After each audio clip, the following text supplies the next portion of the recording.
Hello and welcome back to Beyond the Veil background information. We're going to be doing a culture video today, and it's going to be another one of the ones on vampire culture, but this time it's about the Turned and the Dhampir. It'll be brief about the Turned because I think I covered them better when I was talking about vampire godparents.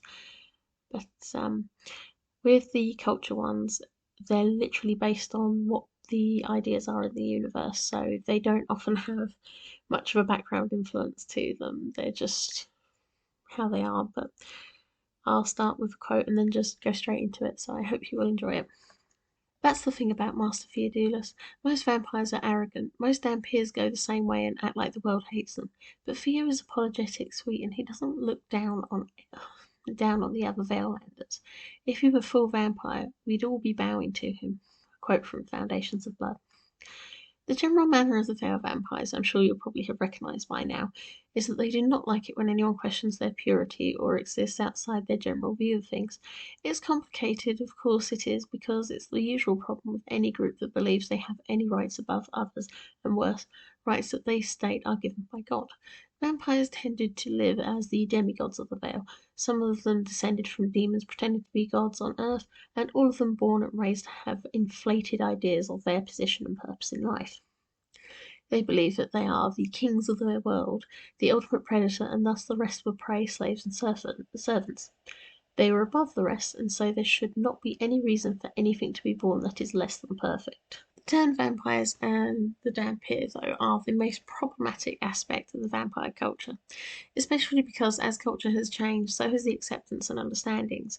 The first one that is more acceptable of these two is the Turned vampire, particularly because they are often turned because they have aided a vampire. This is a reward to allow them to become close to and yet not a part of the elite at all.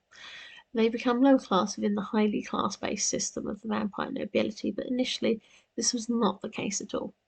The Turned were historically abandoned by their sires, left to roam and slaughter without control or guidance as the rules or permission.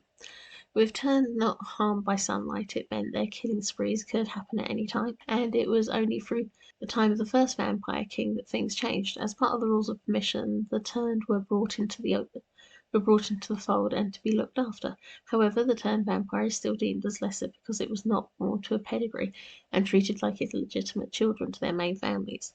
To be fair, my discussion upon the Turned godparents probably gives enough information about the Turned vampires as they are. Within the whole of the vampire community, though, the Turned took a very long time before they were fully adopted into the society and accepted. The sad fact is that because it took so long, brotherhoods built up. The brotherhoods were made of one Turned that would turn others and create an army about him, more akin to modern mafias perhaps, and use them to steal territory and areas from the nobles.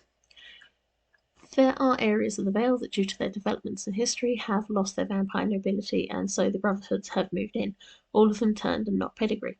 This has included Britain, Ireland, and the Netherlands, and pedigree vampires are not always welcome because of their elitist views and belief that the Turned vampire was less. But in the past 100 years, the Turned vampire has gone from being viewed as the illegitimate children to more adopted children. It is not a good situation as there is discrimination, and in North America, where the Turned hold the majority, there is a serious amount of battle going on between the nobles and brotherhoods, but it's still something that is being worked on.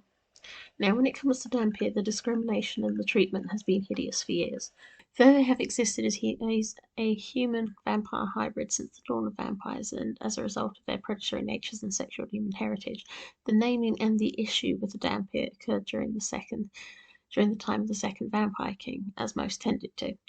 Though before the Dhampir was often just accepted into the position of a member of the main bloodline, who needed to consume their vampire parents' blood to become full vampires and yet maintain a lower need for blood and less effect from sunlight.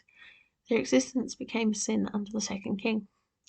Traditionally, a Dhampir is the sun. Dhampirica was once used for the rare daughters born of it, of a human female or shapeshift female to a male vampire. There have been rare pairings of the other way around, but often for being born to a vampire mother, they would be given blood at birth and be within vampire society straight away, hence less talk of them. But because the child traditionally was raised by the mother with strange powers and a need for blood, they generally lived quite comfortably in human society until the moment they gained their powers, which was often quite violent, just as it was for all vampires. However, some grew more powerful than some of their vampire sires, and these were the ones often brought into the family. It also became a habit for the bad breeding amongst their species for male vampires to produce Dhampirs as insurance. But this was what the second Vampire King did not appreciate, something he felt contaminated the blood. The Vampire King not only used the name stemming from the Balkans to title these beings, but he also began to ban their existence and state that humans who bore them must be burnt at the stake for being unclean. The child would also be burnt too, though many believe their souls were instead offered to demons to enable some of the households to gain greater strength. Dhampirs were not very common, but because the situation leaked into the populace with women accused of sleeping with vampire nobles being pulled in to prevent this sinful birth, everyone suffered from this insanity. The culling only continued until the 1600s, but then Dhampirs are still considered unclean, sinful acts of vampires that could not control their libido, and the fact that these offspring did not shun the sun or accept permission, things that were greatly unsettling for the vampires to deal with. Although no one actively was going out to kill the Dhampirs, they often found themselves rejected by vampire society, and indeed all societies but the ones their mothers were put a part of, though that was still a rare situation.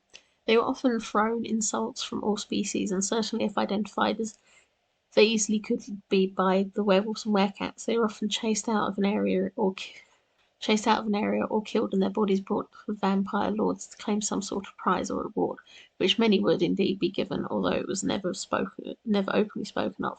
Some nobility took in their Dhampir all the same, but they were still rare and most were just abandoned. Of the Dhampir, only two famous beings are really spoken about, but one is thought to only have been rumoured at Dhampir. The first being was known in the late 1700s and donated his body to a collector so that everyone could see what he was and would remember his kind. No one remembered his name, but even now his body has been seen constantly by people going to the Natural History Museum in London within the Vale. The other was supposedly Theo Viper, of course, all who know the truth and who he truly was, knowing he was Theodulus Cartwright Vilmore, Dampier's son of Taliesin Vilmore. It's a truth known only to his family, but within the non-vampire circles, stories spoke of him being a Dhampir that was given the blood in order to become a true vampire.